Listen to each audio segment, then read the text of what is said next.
Diz a democracia correu risco, mas hoje o STF deve voltar a operar com autocontenção. Gente,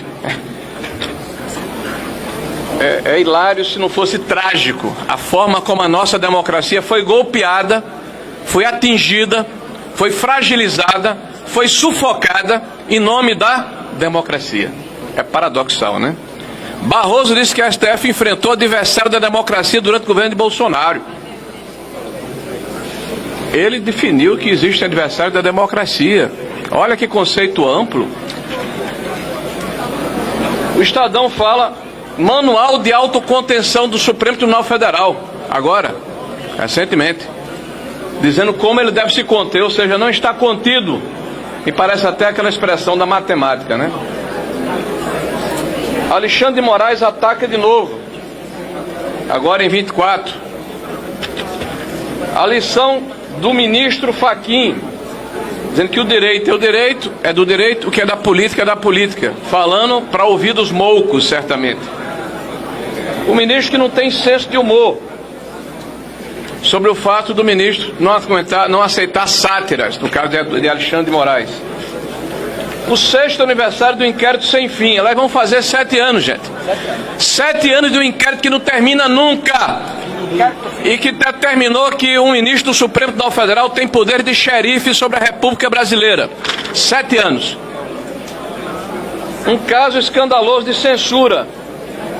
Aqui, ó. O Supremo precisa voltar à normalidade, porque já venceu o inimigo do Estado. Na opinião deles. Sobre Fachin, Folha, né? O Supremo deve buscar autocontenção. Quer dizer que não tinha, né? STF precisa de código de ética, autocontenção e colegialidade. Aponta a iniciativa da Fundação FHC. O STF não é bedel de rede social. O Supremo cria o crime da desinformação. Um desfecho amargo. Depois de superar o golpismo, o Brasil precisa enfrentar as faltas de limites do Supremo Tribunal Federal. Ou a sociedade brasileira entende o que está acontecendo, ou a democracia brasileira, que já está fragilizada, que claramente não aceita que um importante espectro da sociedade brasileira se manifeste, que aprisionou e amordaçou o principal líder da direita brasileira por mais de 100 dias, em função de cautelares que lhe foram impostas, no inquérito que ele sequer foi denunciado, e após a denúncia, essas cautelares não foram levantadas.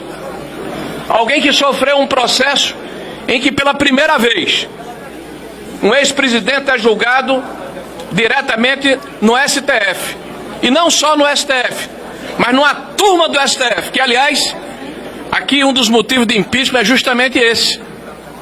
A questão da falta de imparcialidade, de se julgar o inimigo. Onde se atacou o princípio do juiz natural e todo mundo normalizou, como se fosse uma coisa banal, natural.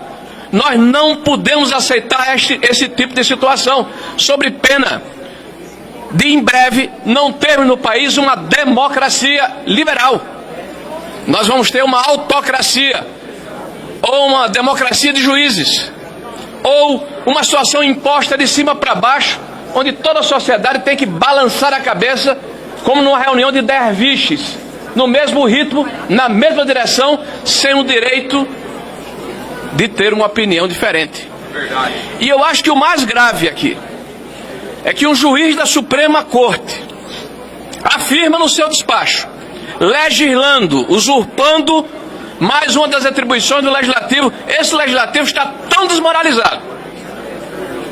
Porque hoje nós ouvimos e achamos normal o presidente da República dizer que se não fosse o STF ele não governava, porque não tem respaldo do povo brasileiro representado aqui pelos senhores deputados e pelos senhores e senhoras senadores, que representam o povo brasileiro.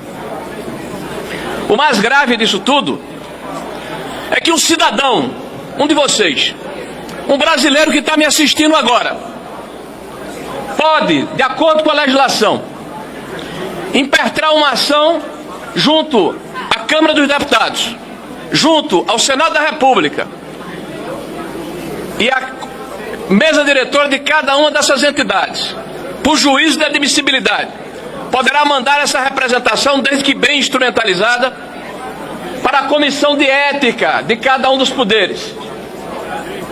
Isso poderá, inclusive, implicar em cassação de mandato.